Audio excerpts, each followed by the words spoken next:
The Berserker is the quintessential barbarian that you probably picture when you hear the word barbarian. Getting lost in the heat of battle is very easy for them. They become nearly unstoppable juggernauts of death.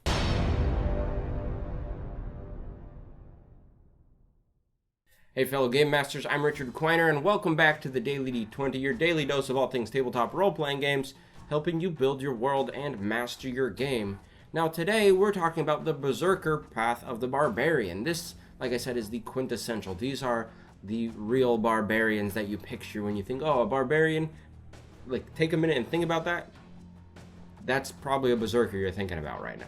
And as we dive into this, remember to leave a comment below letting me know what you think of the Berserker Primal Path. Also, go check the link in the description and go vote on this path as well so we can rate this among the others.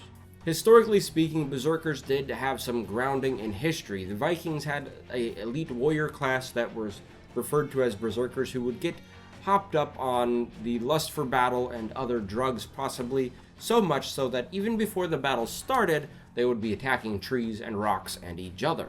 This often led to others being killed, but once the battle started and their rage was sort of focused on the enemy, the drugs and adrenaline that they had taken would fuel them through the combat, and they would be basically unstoppable on the battlefield. This is what we're trying to replicate with the Berserker Barbarian in Dungeons & Dragons. When you decide to be a Berserker Barbarian, right away at level 3 you get the Frenzy ability. Now this is the bread and butter of the Berserker Barbarian. When you go into a rage, you may choose to go into a Frenzy Rage. What this does is on each of your turns as a bonus action you get a free attack. That, through the course of one rage, is 10 free attacks in combat. So that's already right there a lot of damage output that your Barbarian gets from Frenzy Raging. The downside of this is that after the rage ends, your character takes a level of Exhaustion. Now, we haven't talked about Exhaustion on this channel much, but it is a mechanic built into Dungeons & Dragons that hinders your character if they don't get enough rest and recovery. That would happen with your Barbarian. After a Frenzy Rage, you take a level of Exhaustion, which would basically inhibit their ability checks. The more you Frenzy Rage without resting, the more exhaustion you will take. But the good news about exhaustion is it can be fixed by resting and some magic. So you have options to fix this, and you should really find those as a character before you go using the Frenzy Rage too much, because you don't want to hurt yourself by raging. At level 6 you get the ability called Mindless Rage, which basically means in addition to being a Frenzy Rage killing machine, you also become a mindless Frenzy Rage killing machine, which essentially means you cannot be charmed or frightened while you are raging in combat. So for 1 minute, no one can charm you, no one can frighten you, and the other plus side of this is if you were already charmed or frightened before you entered rage, the frightening or charming would end for the duration of the rage, and 1 minute is a good long time to kill someone who's frightening you.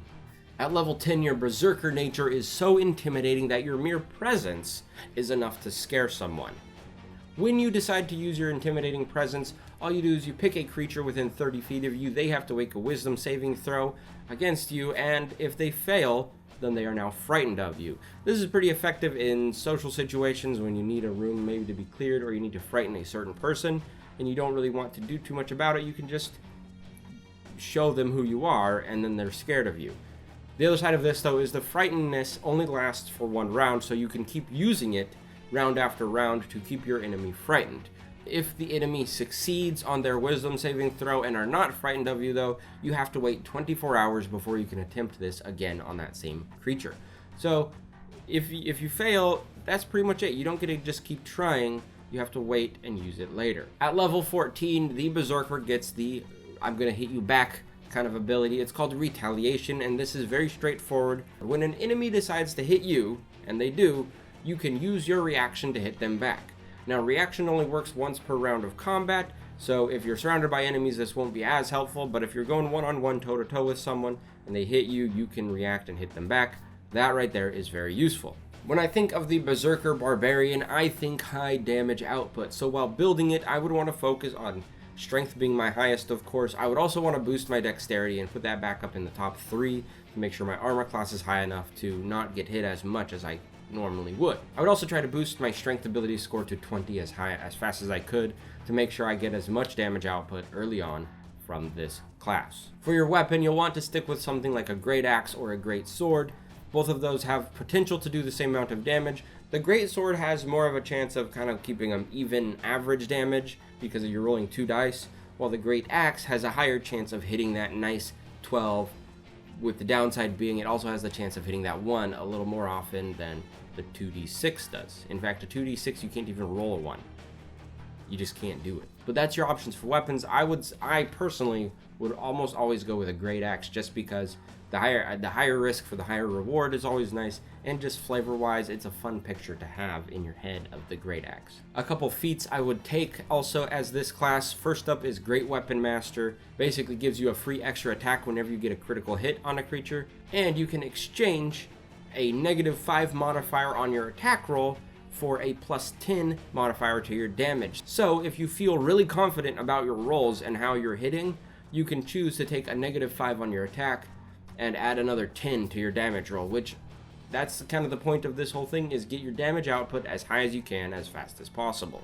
The other option I would give you is the Savage Attacker feat, which lets you re-roll your damage on 1 attack per turn. At the middle levels of Barbarian, you are able to attack probably 3 times if you're the Berserker, because you get your free attack, you get your extra attack at level 5 from Barbarian, and you just get your normal attack. So you got a lot of options, a lot of attacks you can do, and if one of them really stinks, the Savage Attacker would just let you reroll the damage and have a chance to get it a lot higher than before. Again, let me know what you think of the Berserker class in the comments below, and go vote on the poll. Let me know which of these Barbarian Primal Paths is your favorite, so we can talk about that and rank them later on. And again, I've been Richard. Thanks for watching. If you like what you see on the channel, remember to hit the subscribe button and the bell icon to get notified when I upload new videos. You can also click over here to see more videos in this playlist, or over here to see what YouTube suggests you watch from my channel.